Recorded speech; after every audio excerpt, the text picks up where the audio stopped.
প্রিয় সাংবাদিক ভাইরা, আসসালামু আলাইকুম।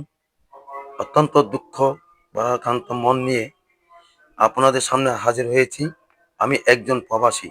প্রবাসে থাকা অবস্থা আমার স্ত্রী মারা যায়। যখন মারা যায় তখন আমার শালা সম্বন্ধী প্রথম বলছে যে তুমি বাংলাদেশে যাও, তোমার ওয়াইফকে দাফন টাফন করো। এই কথার ভিতরে আমি ওইদিকে প্রস্তুত হয়েছিলাম। প্রস্তুত হওয়ার মাধ্যমে তারা কোন কি বুঝা আমাকে ওইখান থেকে বাধা দিল যে তুমি এখন যাইও না, গেলে তোমার অনেক টাকা, প্রচুর টাকা খরচ হবে। কিন্তু এই টাকাগুলি কিন্তু আমার কোম্পানি দিয়েছে, তাকে আপ ডাউন টিকিটের টাকা দিছে, 1 লক্ষ টাকা দিছে।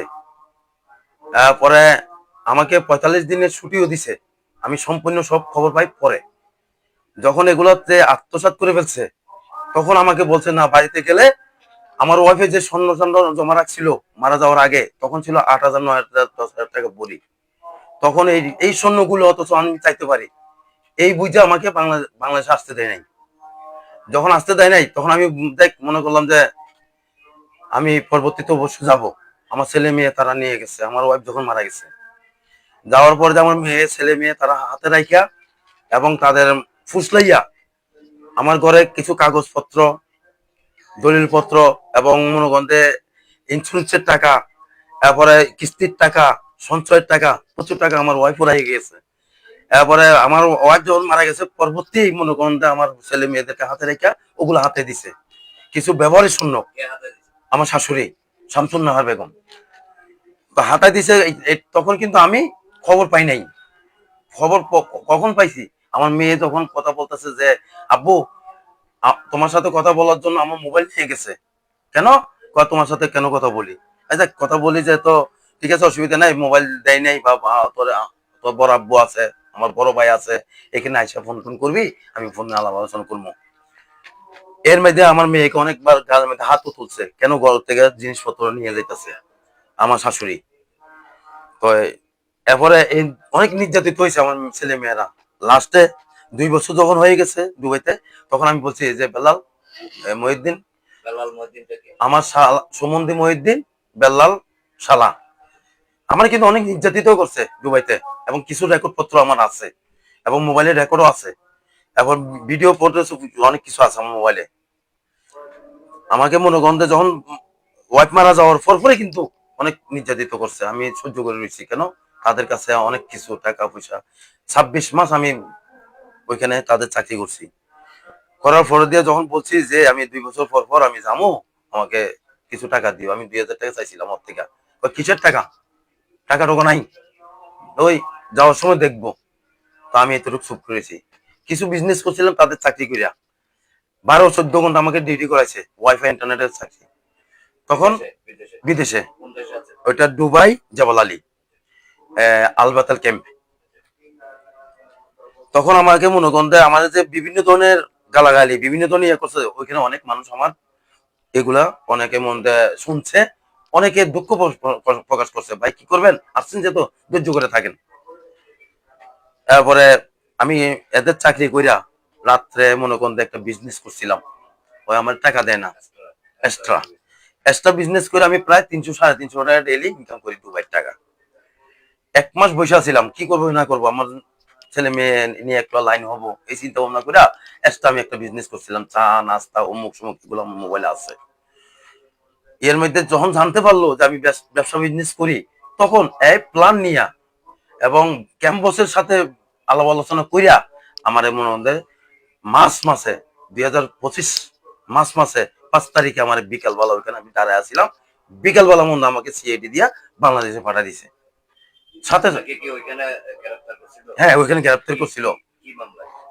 ওই মনে করেন আমি বাইরে, আমি চাকরি করে চাকরি অবস্থা আমি বাইরে কেন গেলাম, তো আমার অনেক কিছু দরকার লাগতে পারে, আমি দোকান চাইতেছি, আমাকে রোডের থেকে আছে নিয়ম, নিয়ম আছে, কিন্তু এটা শত্রু লেগে গেছে, আমার শালা সমুদ্র আমার পিছনে লেগে গেছে, যে কোনো একটা পায়তারা দিয়ে মধ্যে আমার বাংলাদেশ পাঠাতে হবে, তাদের উদ্দেশ্য এটাই। যখন আমি আমার নিয়ে গেছে সিআইডি, সাথে সাথে খবর পাইছে 5 মিনিট, কিন্তু সে থাকে জেবল আলী, আমি থাকি সে থাকে আলকোস, আমি থাকি জেবল আলী।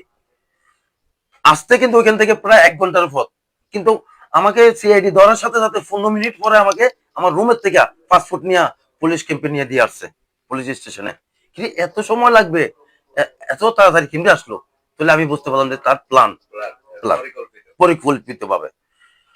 তো এরপরে আমি ওইখানে মধ্যে কিছু টাকা শিক্ষা মানে ওইখানে 1 টাকা দাঁড়াম, প্রায় 2000 দারাম আমি ওই যে চা বেশি ও 4 টাকা এখানে, আর 9 টাকা আমার এখানে বক্সের ভিতরে কিছু স্বর্ণ জড়াইছিলাম ওইখানে আমার রিসিট টিসিট সহ, কিছু ব্যাংকে রাখছি রিসিট সহ। এরপর ওইখানে ক্যাশ টাকা আমার 16 লক্ষ টাকা। মানে অর্থাৎ কিভাবে একসাথে আমি 2টা বার নিয়ে আসবো। ওইখানে আমাকে ছুটি দিলে আমি বাংলাদেশে আসলে বারগুলো বেচলে কিছু টাকা পয়সা আসবে। কিন্তু কিভাবে তো খবর পাইছে আল্লাহ মহিমা, দেখ ওইগুলোর সাথে সাথে ঘরের দুইটা, ওই রুমটা কিন্তু আমার, অফিসটা আমার, আমার আরবাব বেল্লাল, দুইটার সাথে সাথে বন্ধু ওইগুলো নিয়ে গেছে। আমার এখানে ছিল 5.5 ভরি স্বর্ণ, এরপরে আছিল 3টা ল্যাপটপ, 3টা মোবাইল, এরপর আমার মার জন্য মেশিন, এরপর স্বর্ণ আছে চেন হার, এরপরে মনোকান্তের আংটি, বিভিন্ন ধরনের কানফুল আমার মেয়ের বিয়ে দেবো। আমার নাই, আমার নিজের টাকার কর। হ্যাঁ আমার কাছে ডকুমেন্ট আছে। হ্যাঁ আমি মোবাইলে আছে। এরপরে আমি যখন আমাকে সিআইডি যখন নিয়ে গেছে, আমার একটা আংটি 8 আনা বল, এরপরে আমার মোবাইল জব্দ করছে সিআইডি, ওগুলো আমার দিছে। আর কিছু টাকা ছিল ওগুলো আমার থেকে নিয়ে গেছে সিআইডি, প্রায় 300 টাকা মতন আছিল। আর আর দেয় নাই। আর ওইখানে ওয়াইফাই কার্ড আছিল 13টা, ওই 13টা কার্ড ওনারা ছিঁড়ে ফেলা দিছে কোনো ওইগুলো অবৈধ হিসাবে। হ্যাঁ, তো আমার যখন ছাইড়া দিছে, মানে তখন বিমানে ওইখানে ছিলাম যে আপনার 11 তারিখ, মানে 5 তারিখ থেকে 11 তারিখ 5 দিন ছিলাম জেলে, 5 দিন ছিলাম। যখন আমাকে মোবাইল হাতে আংটি দিয়ে দিছে, তখন আংটি আর মোবাইলটা পাওয়ার সাথে সাথে আমি কল দিছি যে বেল্লাল, আমার বেল্লাল আমার শালারে, যে বেল্লাল আমি আমার তখন ফাটা দিতেছে বাংলাদেশে, এখন আমার সামানা গুলো দিতে পারবা কিনা, যে কি কি স্বর্ণ টাকা অমুক সমুক এগুলা। সুযোগ ছিল না। তখন আমার বেলাল দে, আমার শালা বেলাল দে বলছি না, ওরা আসে নাই। ও বলছে কিছু সামানা নিতে পারবো কিনা। আমি যাই অনেক খুশি হয়ে গেছি, আমার ছেলে মেয়ের জন্য অনেক কিছু কিনছি, টাকা পয়সা সোনা চাঁদি অনেক কিছু আছে। দেখ আমার যাতে বিপদ হয়ে গেছে, আমার বিপদ করাই দিছে, তাহলে আমার জিনিসগুলো তুই দিবে। আমার লাস্টে দেয় নাই, আমার মোবাইলে রেকর্ড আছে ওই ব্যাপারটা নিয়ে। আচ্ছা বাংলাদেশে যখন আসছি, কষ্টের বিনিময়ে আসছি, ওই সরকারের বাবদ খরচ পাঠাইছে ওইখানে গভর্নমেন্টের। আসার পর দিয়ে আমি কোনো মতো আসলাম, আসার পর দিয়ে যাই অনেক অসুস্থ আসছিল, অসুস্থ ছাড়ার পর দিয়ে চিন্তা করলাম যে আমার ওয়াইফ যাতে মারাই গেছে, আমার শাশুড়ির সাথে এখনো যোগাযোগ হয় নাই, আমি একটু যোগাযোগ করতে যাই আমার ছেলে মেয়ে নিয়ে, কিছু আপেল ফরট নিয়ে সুফিয়া মহলে 5 তলাতে গেলাম। যাওয়ার সাথে সাথে দরজা খুলছে, আমার শাশুড়ি আমার দেখছে, দেওয়ার সাথে সাথে দরজা দুম করে বাইন্দা বলে কি যে মেয়ে মারা গেছে, এখানে কোন জামাই টামাই নাই। 2000 সরি 13 14 তারিখে, 14 15 16 17 18 তারিখে, এই 2025 সালে তখন বলছে যে এখানে কোনো ছেলে মেয়েও নাই, বউ নাই, জামাইও নাই। এই কথা কইয়া মন আমাকে অপমান করে তাড়াই দিছে। এবং কিছু আমার বাতিজা ছিল, আমার ছেলে মেয়ে আছিল, এগুলা আফুল ফোট আছিল। এরপর চিন্তা করলাম যে আমার শাশুড়ির সাথে আমারে অপমানই করে বাড়ি করে দিছে, হ্যাঁ অস্বীকার করে, কারণ আমি কি করব। এই 2 ছেলে 1 মেয়ে। হ্যাঁ, তখন আচ্ছা দেখ এই কথা আমি চিন্তা করলাম যে আমার আমার ওয়াইফে যেটা আমার শাশুড়ির একটা জায়গা কিনে দিছিল শান্তিনগর 94 নিচে। 2016 সালে আমি সুধীর বাবুতে একটা জায়গা নিয়ে দিয়েছিলাম আমার শাশুড়িরে। 10 লাখ টাকা, 10 লাখ টাকার কথা ছিল, বোকারি 2 লাখ, মিন মালিক ভাবে 8 লাখ। বোকারি না দেওয়ার জন্য এটা চুপচাপে আমরা লেনদেন করছি, কার সাথে? সুধীর বাবুর কাছে। করার পর দিয়া তখন ওনার ছেলের সাথে বলতেছে যে বাবা দেখ এই জায়গাটা কিনছি।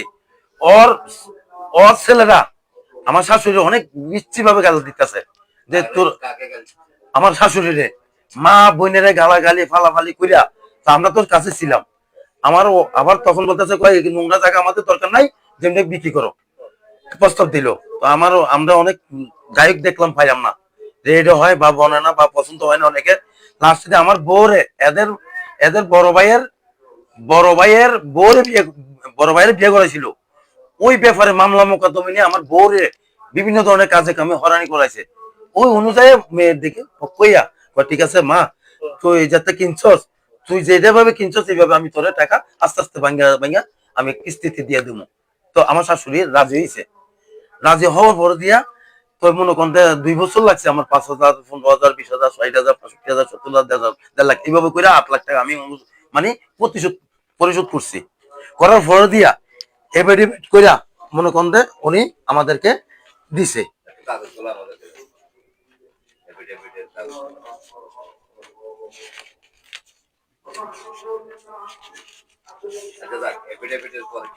হুম,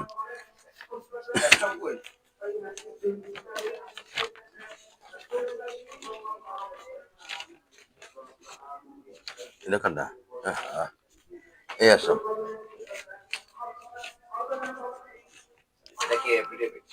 এই যে এফিডেভিট। হ্যাঁ, এই এই এফিডেভিটের মাধ্যমে দেওয়া দিছে উনি। হ্যাঁ, কিস্তি কিস্তি আমি টাকা দিছি। টাকা দেওয়াতে মনে করেন কোর্টে এফিডেভিটের মাধ্যমে উনি আমাকে এটা হস্তান্তর করছে। হ্যাঁ, এই দলিলটা আমাকে দিছে। দেওয়ার পরে দিয়া যখন আমি বিদেশে চলে গেছি, এই কাগজগুলো মনে করিয়া আমার মেয়ের থেকে ঘরের ভিতরে যখন আর মা মারা গেছে, মারা যাওয়ার আগে দিয়ে কিন্তু পাইতে রয়েছে, অনেক মারামারি হয়েছে আমার বউর সাথে, যে তোর জামাই বিদেশে চলে গেছে, এই তোর কাছে যে একটা স্ট্যাম্প ছিল, এই স্ট্যাম্পটা আমার দিয়ে দে। আমার বউ কিন্তু দায়িত্ব দিতে পারে না। কেন? এই স্ট্যাম্পটা আমি আমার মার কাছে দিয়ে আমি দুবাই চলে গেছি, এই স্ট্যাম্পটা দিয়া। কেন? অথচ আমি আজকে আছি, নাও থাকতে পারি বা মারাও যেতে পারি। আমি চলে গেছি প্রথমে কিন্তু এই কাগজটা ঘরে ছিল মনে করে আমার ওয়াইফের সাথে অনেক মারামারি হয়েছে, আমার শাশুড়ির সাথে। এই কাগজটা মেন দলিলটা আমার মার কাছে রেখে গেছিলাম। আমার আমার আম্মু ওর মাও জানেন আমি যে কাগজটা লড়াই ফেলছি দুবাই যাওয়ার আগে। হ্যাঁ, গোপন আমি রেখে গেছি। তো এখন আমার দুবাই তো খাই ফেললো। আমার আমার মেয়েরে থেকে এটা নিয়ে গেছে, সুফিয়া মহলে নিয়ে গেছে, ওই আলমগীর সড়কের এখানে নিয়ে গেছে, বিভিন্ন ধরনের ভাষায় নিয়ে যেতেছে আমার শাশুড়ি। এদেরকে হাতে রাখা আমার ঘরের ভিতরে কিছু ব্যবহারের স্বর্ণ ছিল প্রায় 1-1.5 ভরির মতন। আচ্ছা, ওঠে গেল। আর এটা মানে ওই কাগজ সহ বান্ডিল কাগজ সহ মানে মেয়েদের হাত রেখা ঘর থেকে নিয়ে গেছে। না, ওই মহিলা আমার শাশুড়ি নিয়ে গেছে। আচ্ছা,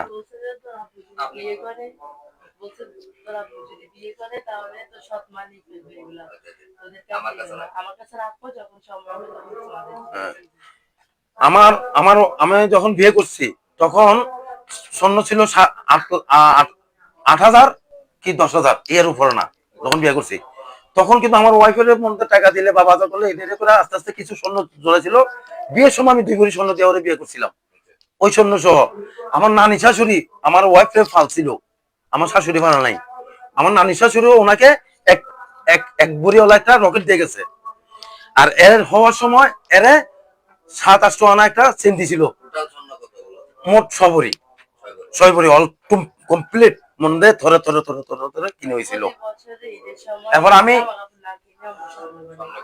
মদন, একটা মদন বাবু আছে বুঝছেন, মদন বাবু, মদন মোহন, হাটহাজারি বাজারের লগে মদন মোহনের ওইখানে যাইয়া আমি যখন ব্যবসা বাণিজ্য করতাম, বাঙালি ব্যবসা, তখন বিয়ে করে দিয়া তখন আমাকে নিয়া ওইখানে বলছে কয়েকটা 1 ভরি স্বর্ণ এখন সস্তা আছে, তোমার বউরে একটা গিফট করো। দেখ আমি আমার শাশুড়ির সরলতা মন দিয়ে হিসেবে কিনে দিছি। আচ্ছা, তারপরে এগুলো তো ওনার কাছে আছে, এটা আমি কোনো মিথ্যা কথা আশ্রয় নেব না। কেন? সত্য জয় হবে। আমি সত্য বললে কি, মিথ্যা বললে কি হবে? আর আমি ওদের থেকে আদায় করতে পারবো, যদি আমার আইনে যদি পারা যায় তাহলে আমি আদায় করব। বাড়িতে আসে আমার সাথে এই ধরনের পায়তারা। আমি যখন আসছি আমার শাশুড়ি আমার বাসাতে বাড়ি করে দিয়েছে, আমাদের ছেলে মেয়ে নিয়ে আমি শান্তিনগর বাড়িতে যাইয়া বসবাস করা শুরু করলাম। করার পরে দিয়ে চিন্তা করলাম আমার ওয়াইফ যেহেতু মারাই গেছে, আমি একটা ফাতেহা করি। প্রায় 200-250-300 মানুষের ওইখানে দাওয়াত করলাম, মেজদান করছি, মোবাইলে ফুটেজ আছে। হ্যাঁ, মেজদানের সময় আমার শাশুড়ির ফোন দিছিলাম বা বলছিলাম যে আপনার মেয়ের ফাতে করতেছি, আপনি আসেন। কিন্তু উনি ওইখানে ডাইরেক্ট আমার জায়গাতে না যাইয়া বাইরের থেকে ফোন আলোচনা করে চলে গেছে। যাওয়ার পরে দিয়ে ওর মেয়ের ফোন দিয়ে পরের দিন আইসা আমারে এই এখানে এমন একটা বাড়ি দিছে, এইখানে 12 সিলি হয়েছে, এখানে এখানে 12 সিলি। আমার শালি, ওনার মেয়ে মানে আমার শালি আয়সা বারাম দিয়ে বাড়ি দিছে। আমার শাশুড়ি প্রথম মারছে, মারার পরে তো আমি গেছি গিয়ে ওইখানে চিকিৎসা করার জন্য, যে আমি কেন ওই বাড়িতে ঢুকছি, কার অনুমতি নিয়ে ঢুকছি। যে আমার মেয়ে যখন আসিল তখন আমি দিছি, আমার মেয়ে যাতে মারা গেছে এখন আমি আর দেব না, কথাটা এটাই সুর ওনার।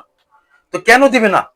এই দলিলে লেখা আছে যে আমরা দোনো উপপক্ষ হিসাবে ক্রয় করা হয়েছে, উপপক্ষ হিসাবে আমরা ক্রয় করছি।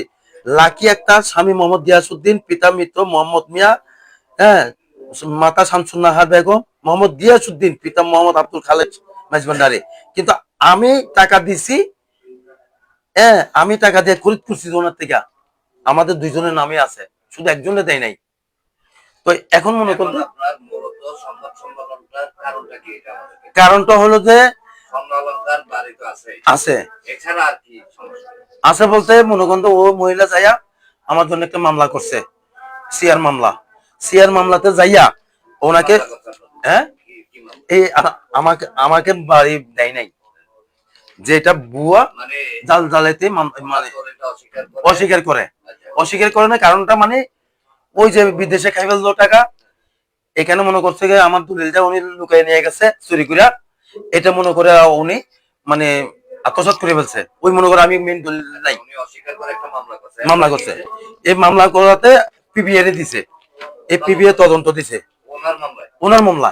ওনার মামলা তদন্ত করতে গিয়া এখন মনে হতো ওনার 7-8টা ইয়া নিছে, টিপ নিছে, এই যে টিপ পিবিআই নিছে, যে এটা তদন্ত সত্যকারী বার করার জন্য। এই টিপটা স্টেমের টিপ, এগুলো ওনার টিপটা নেওয়ার পর দিয়া এরপরে মনে হয় এই ওনার পক্ষে যায় নাই, পক্ষে আমার পক্ষে আসছে, ঠিক আছে রাইট, এই না উনি ওইটা দেয় নাই, টিপটা ঠিক আছে। এরপরে যাইয়া এটা উনি নারাজি দিছে, কোর্টে নারাজি দিছে, মানে এটা পিবিআর অপেক্ষে। এখন পিবিআর তো যেটা সত্যতা এটাই বাড়ি করবে, এটা কোনো টাকা দিয়েও হবে না, নারাজি এতটুকু স্তব রয়েছে।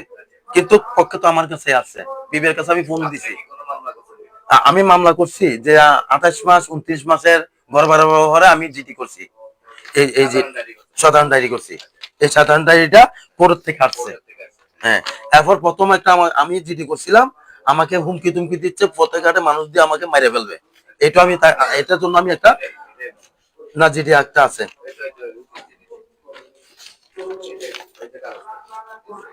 হ্যাঁ এটা,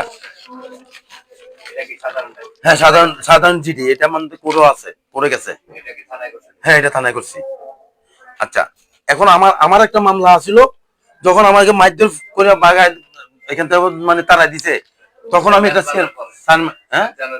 জানার পরে তখন আমার মারধর করে দিয়া আমি একটা সিআর মামলা করছি, যে সিআর মামলা করছি যে আমার ঘরের ভিতরে অনেক মাল সামানা ব্যবহার জিনিসপত্র অনেক কিছু নিয়ে আমি একটা সিআর মামলা করছি। এই মামলাটা এখন বর্তমানে এখনো চলমান, কিন্তু ডিবির কাছে গেছে, ডিবি আমার এটা এখনো ইয়ে করে দেয় নাই। কেন? আমি যদি মনে করেন যাই ওনার কাছে, উনি বলতেছে উমুক দিন সুমুক দিন, যাই ডিবি বলছে আপনাদের উভয় পক্ষের মামলা আদালতে আছে বিচারাধীন, এখন কি বিচারাধীনটা আছে? এখন আপনারা এই সংবাদ সম্মেলনটা কেন করছেন? আমি বর্তমানে 2 ছেলে 1 মেয়ে নিয়ে অত্যন্ত মানবেতর জীবন যাপন করেছি। তারা আমাকে হুমকি দিচ্ছে হ্যাঁ, কিছুদিন আগে এই মহিলা থাকা অবস্থা আমার ছেলে মেয়ে ওই বাড়িতে গেছিলাম, যাওয়ার পর দিয়া ওই শান্তিনগর সমাজ সবাই আমাকে যাইয়া মানে ভাই করে দিছে, 3-4 জন মানুষ, 4-5 জন, সমাজ না মানে 4-5 জন 10 জন, এরা মানে বারাট মানে মনে করতে ওদেরকে বারাটে গুন্ডারে, অর্থাৎ তারা আমাদেরকে বাইর করে দিয়া শাশুড়ির পক্ষে গিয়া যে বলছে কয় আপনারা একটা কাজ করেন, মারামারি দরকার নাই, সমাজ আছে, সমাজের মধ্যে বসেন, আপনার ঘর তালা দেওয়া থাকবে, এই তালা থাকবে, আপনার ছাড়া কি করতে পারবে না। এই কথা ভিত্তি নিয়ে আমাকে একটা টাইম দিয়েছিল, প্রথমে শুক্রবারে এরা ওভারটেক করছে, যায় নাই। এরপরে রবিবার একটা ওভারটেক করলো আমার থেকে, কিন্তু ডকুমেন্ট কাগজপত্র পিবিআই এই স্টাম্প, এই প্রতিবেদন, তদন্ত প্রতিবেদন সহ এগুলো আমার থেকে জমা নিয়েছে কে? মামুনে। এবং কাশেম, এরপরে মনে করেন যে ওই বাবুল, বাবুল ঢাকায় বাবুল, এ আমার থেকে অনেক কিছু টাকা পয়সা নিছে। এই কথা বলছে যে আপনি একটা কাজ করেন, আমাদেরকে কিছু খরচের টাকা দেন, কাশেম বাইরে অমুকের সমুকের টাকা কিছু খরচ আছে, আপনি ওদিনকে যাই আপনি ঢুকবেন। তার অনুমতি নিয়ে আমি ঢুকছি, ঢুকার পরে আমাকে আবার বাইর করছে। ওটা আমার মোবাইলে অনেক কি আপনি কি নিরাপত্তাহীনতায় ভুগতেছেন? এটা হ্যাঁ, আমাদেরকে বলেন। হ্যাঁ, আপনি কি নিরাপত্তাহীনতায় হ্যাঁ, ভুগতেছেন? নিরাপত্তা এমন ভুগতেছি। এরকম নিরাপত্তা আমাকে বিচার সালিশ করবো কইরা ওই দিনকার রাত্রে মনে করেন এরা উল্টো বিচার করে যে কতদিন আগের কথা? আজকে ধরেন শুক্রবারে, আজকে শুক্রবার 8 দিন আগে। 8 দিন। এর হ্যাঁ, মধ্যে কি আপনাকে কোনো হুমকি টুমকি কেউ দিছে? হ্যাঁ, হুমকি টুমকি দিচ্ছে মনে করেন কাশেম, ওখানে যে কাশেম আছে না, ওই বিচার করবে, এককভাবে বিচার করতেছে, কোনো জনগণ নাই, কেউ নাই এর রুমের ভিতরে। কিরকম হুমকি দিচ্ছে? হুমকি দিচ্ছে যে এই বাড়ির বিষয় নিয়ে যদি কোনো কথা বলস তাহলে ডাইরেক্ট মেরে ফেলবো, এই কথা ডাইরেক্ট বলছে। এবং কেন মানুষ কয়েকজন শুনছে। কেন আমি এখন কোথায় যাব?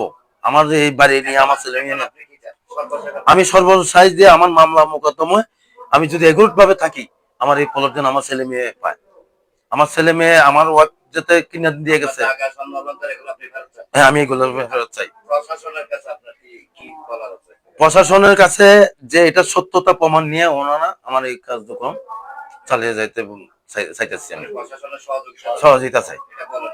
আমি সহযোগিতা চাইতেছি প্রশাসনের মাধ্যমে, যেহেতু আমার এইগুলা রাইট 100% রাইট, পিবিএর রাইট, তারপর মামলা মোকদ্দমা সম্পূর্ণ রাইট। এই যে জিডি একটা কোর্টের থেকে গেছে, কোর্টের থেকে আবার আসছে, ওখানে করে গেছে, এটা আমার কমপ্লিট সাকসেসফুল তদন্তের মাধ্যমে।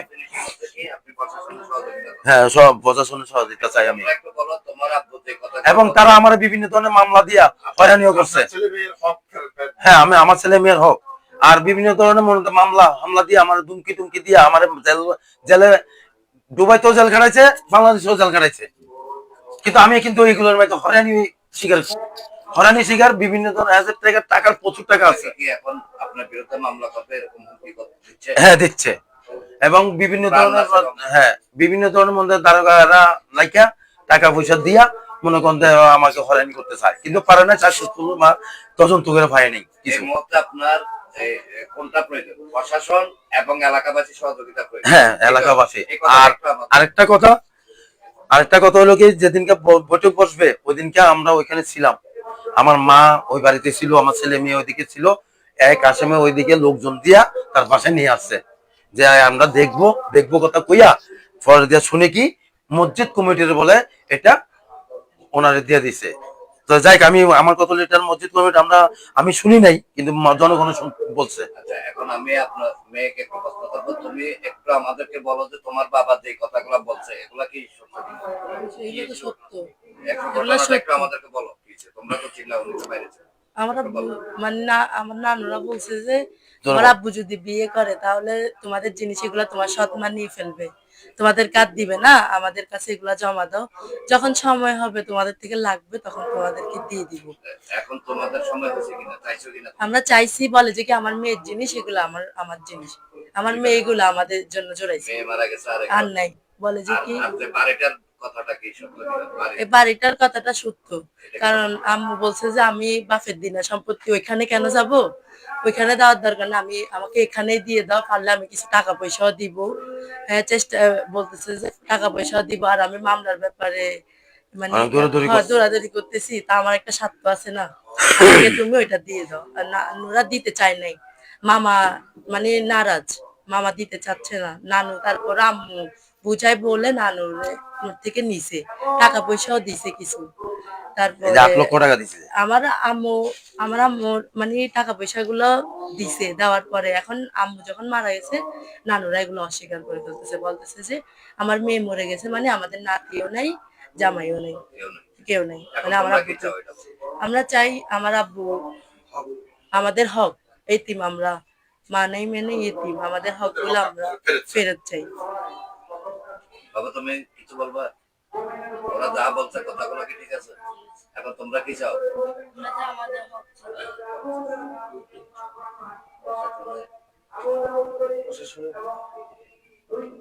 আমি চাই যে আমার এই সুস্থ বিচার প্রশাসনের মধ্যে হোক, এবং এলাকাবাসী এলাকাবাসী এটা দেখুক, আর আমি সত্যটা যেন মানে আইন আইন প্রশাসনের মাধ্যমে আমার এটা তদন্ত কইরা, যেহেতু আমার এই হক, আমার ছেলে মেয়ের হক যেন আদায় হয়। সেটাই সেটাই আমার কথা কাম্য এবং এই আমার অনুরোধ। ঠিক আছে। ধন্যবাদ।